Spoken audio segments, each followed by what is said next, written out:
Hey guys, my name is Johnny. I am 38 years old and my ex-wife is Eva, 36 years old. We had been married for 8 years and I always thought we had a good life together. We had our problems at times, but nothing extraordinary or catastrophic. This took place 2 years ago. I want to share what happened so that someone else might learn from this. Eva was involved in a car accident. A madman drove into her car at an intersection while running a red light. Eva escaped almost completely uninjured, but she was traumatized by the event. She became afraid of driving and started thinking about her mortality. Suddenly, it was as if she became a different person. Her appearance became important to her. She started eating healthily and going to the gym 4 days a week instead of just one. She had always been slim. We both had been. But she took it to a new extreme. She didn't want to die prematurely. That was her reasoning. I could understand that, but it didn't seem to come from a positive place. It was as if her obsession with health and fitness became a way to cope with the fear and trauma from the accident. Eva began turning her life upside down, and it had a deep impact on our relationship. Our conversations, our habits, and our social life changed drastically. She withdrew from old friends and started hanging out more with people she met at the gym. I gradually felt more and more left out of her life. She suggested that I join her at the gym more often and follow her new diet. I really tried to keep up, but I had a more demanding job than she did, and I couldn't find the same amount of time. After a while, her attitude toward me changed. She snapped at me more often and was generally irritated whenever I was around. She always rejected me when I wanted to be intimate. That's never a good sign, so I started reading up a bit. I began to suspect that her interests lay elsewhere. Of course, I talked to her about it, but I mostly got vague or extremely general answers, like, "I'm just tired," or "I need some time for myself." I knew something was wrong, but I couldn't quite put my finger on it. Our conversations became increasingly superficial, and we drifted further apart. I started questioning what was really going on in her life. We were both stressed, but she always seemed more preoccupied with her new lifestyle than with our marriage. One evening when I came home from work, I felt a deep knot in my stomach. Eva was on the phone, and she sounded much happier than she had with me in a long time. When I went over to say hello, she suddenly stopped talking and quickly ended the call. It was an obvious contrast to how we had been communicating recently. I asked her directly who she had been talking to, but she brushed it off, saying it was a friend from the gym. I became suspicious but didn't want to push her further at that moment. I didn't want to start a fight without knowing more. Days passed and I couldn't shake the feeling that something was wrong. Eva became more distant and harder to reach, both emotionally and physically. I was really worried now. This wasn't a good sign. So I decided to leave for work one day but return home earlier than expected. It didn't reveal anything. She wasn't even home when I got there. I started going through her computer to see if I could find anything.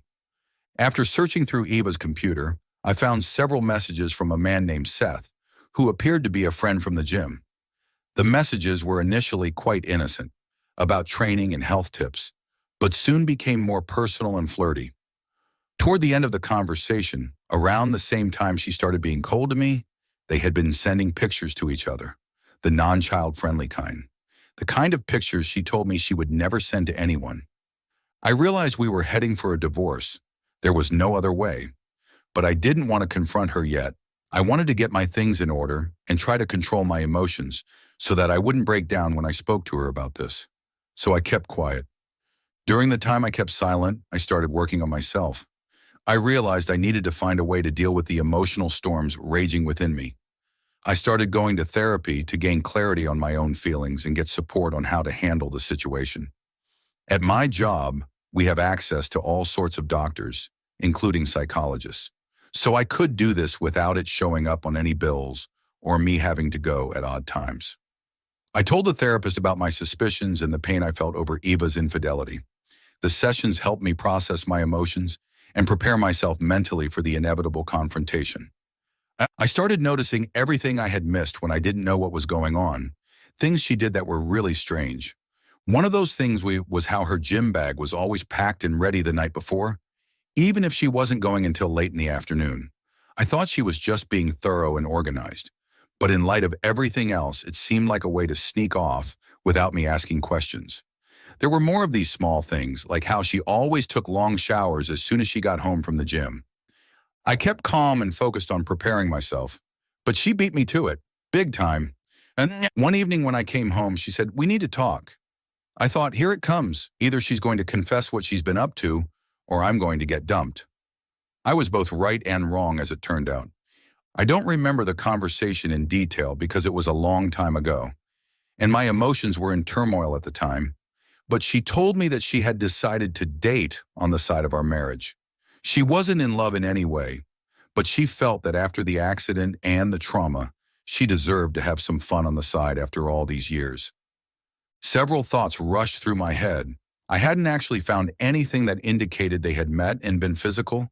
They had just been messaging. So it could be that she hadn't yet been physically unfaithful, only emotionally. But her long showers after the gym were suspicious, as was the fact that she almost never looked sweaty when she came home. I asked if it was Seth she was going on a date with. Her reaction said it all. She went quiet and looked almost shocked that I knew his name. After a long pause, she said, "Yes, it's Seth, but it's not what you think. We've just been talking and spending time together. I needed someone to talk to after the accident, someone who understood me." It was like a knife to the heart. I felt betrayed and hurt, but I knew I had to keep myself together to continue the conversation. "So you haven't been physically unfaithful?" "No," she claimed. "It hasn't gone that far." But her voice was shaky, and I couldn't be sure if she was telling the truth. It felt like I was in a horror movie where I couldn't distinguish between reality and imagination. I asked her what she really wanted if she thought I wasn't enough for her. "Why don't we just get divorced and live as singles, so one person doesn't end up hurting the other?" She replied that she still loved me, but that the spark had faded a bit and she wanted to find it again. I interpreted that as, "You're my plan B and you make a lot of money." But she said she intended to go through with it. I pointed out that it hurt me and that I wasn't okay with it. She didn't seem to care at all. She didn't show any emotional reaction, the kind you'd expect when you realize you've hurt someone you love. Instead, she just said, "I've already made up my mind and we'll both get used to it eventually."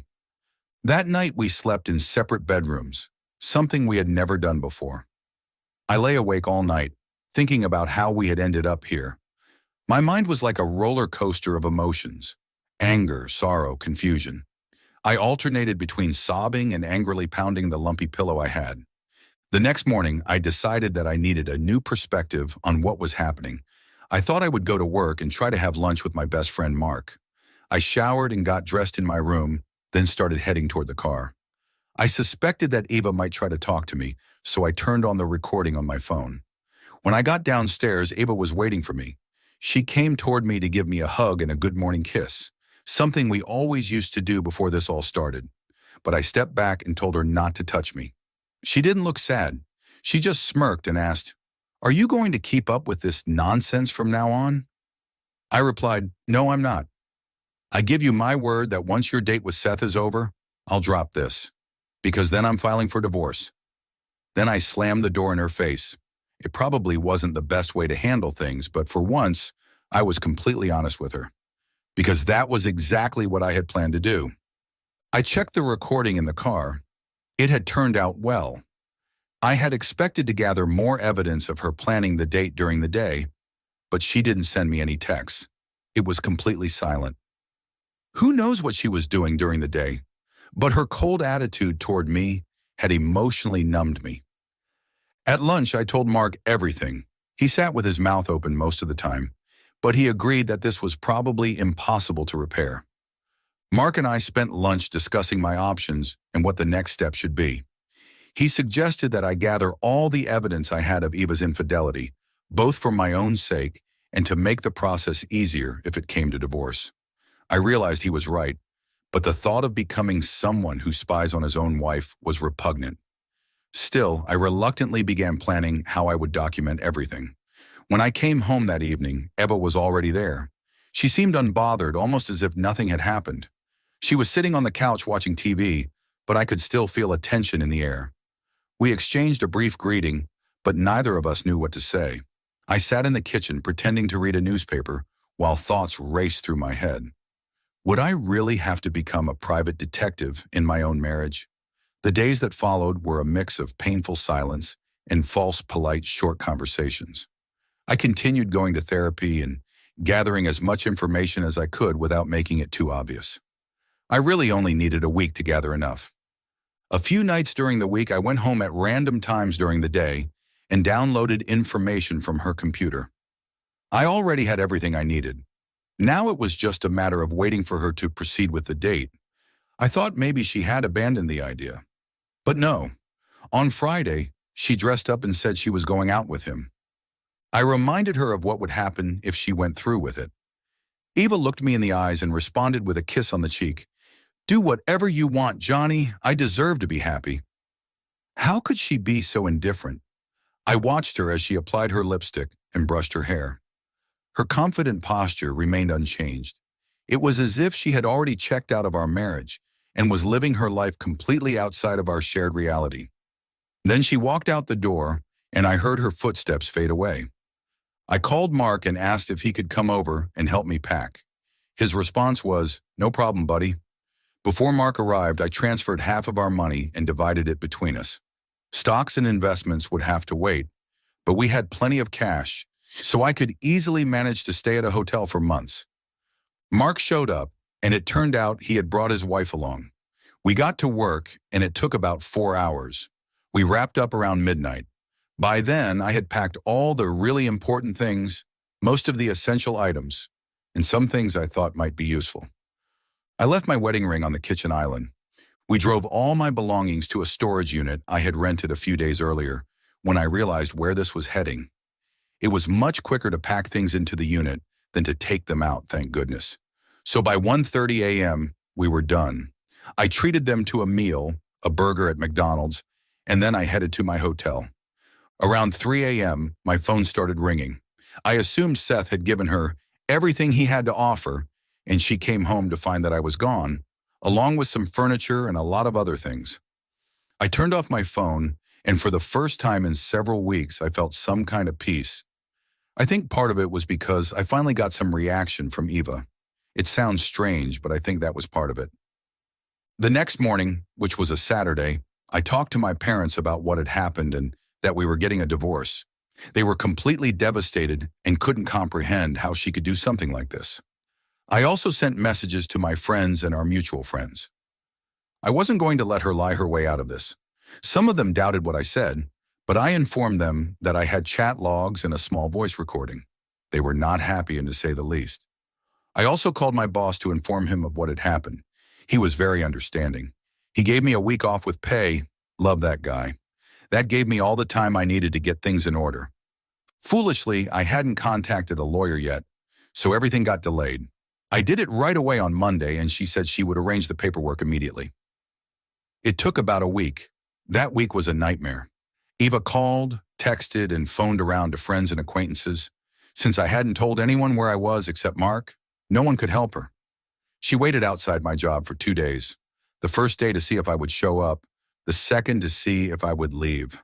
I was on leave, so she didn't catch me. Eva was served with divorce papers on Wednesday the following week. She was completely devastated when she got the papers. She called me repeatedly and left angry messages on my voicemail. One of the most memorable messages was when she yelled, "Do you really think this solves anything? You can't just run away from our problems." But to me, it was already clear that the problems weren't ours. They were hers and Seth's. Another classic was, "If you're not here to make me happy, I guess I'll just have to start dating Seth more often." Or the crown jewel, "I know you're cheating. You can just admit it and stop this nonsense, so we can call it even and go back to normal." I was now determined to close this chapter of my life and focus on building something new. I started spending more time with my family and friends. I quickly found a new apartment, a nice 2-bedroom place. It was quite spacious and perfect for me. It took months before we got a court date to finalize everything, and by that time, she had stopped texting and calling. I heard from a friend that she dated Seth for about a month before it all fell apart. I usually ask my friends not to tell me, but this slipped out of Mark's wife. I don't know what she's doing today, where she works, or if she's with someone. Aside from that meeting in court, we haven't spoken a single time since the night she went on the date. I don't feel the need for closure or anything like that. I got that closure the night she showed where her priorities lay. As for me, I've started dating again. A wonderful woman I met about 3 months ago. We're having a lot of fun together. Movies, travel, theater. I think it might be something. She's, of course, completely different from my ex-wife. My advice to all of you who have a partner who behaves suspiciously, trust your gut. There's probably something going on. Take red flags seriously. You gain nothing by being naive. Best wishes from someone who's come out the other side of this mess. If you liked this story, please subscribe and give us a thumbs up. It helps a lot, and you won't miss out on any future stories. Take care and live your best life.